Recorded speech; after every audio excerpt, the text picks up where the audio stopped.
Hello, good morning বন্ধুরা, শুভ সকাল। বন্ধুরা সবাই কেমন আছো? শুভ সকাল বন্ধুরা, গুড মর্নিং। বন্ধুরা আবার চলে এসেছি সকলের সামনে। বন্ধুরা আজকে আমার সকালের একটা রেসিপি, নাস্তার রেসিপি নিয়ে, তো সেই রেসিপিটা সবার সঙ্গে শেয়ার করার জন্য। তো বন্ধুরা সেই রেসিপিটা হচ্ছে এই দেখো, এটা হচ্ছে ভটুরা।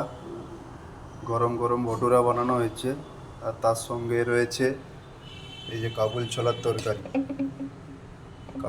তরকারি রয়েছে। আমার সকালের আজকের নাস্তার মেনু। তো বন্ধুরা তোমাদের সঙ্গে শেয়ার করলাম। তো বন্ধুরা কেমন লাগলো আমার এই রেসিপিটা কমেন্ট করে জানিও, আর পারলে একটা লাইক করে দিও। তো বন্ধুরা সবাই ভালো থাকবে, সুস্থ থাকবে। পরবর্তী সময়ে আবার দেখা হবে, আবার নতুন রেসিপি নিয়ে সবার সঙ্গে শেয়ার করব। তো এখনকার জন্য বাই। সবাই ভালো থাকো, সুস্থ থাকো। কেমন লাগলো কমেন্ট করে জানিও, পারলে একটা লাইক করে দিও। ওকে বন্ধুরা, বাই।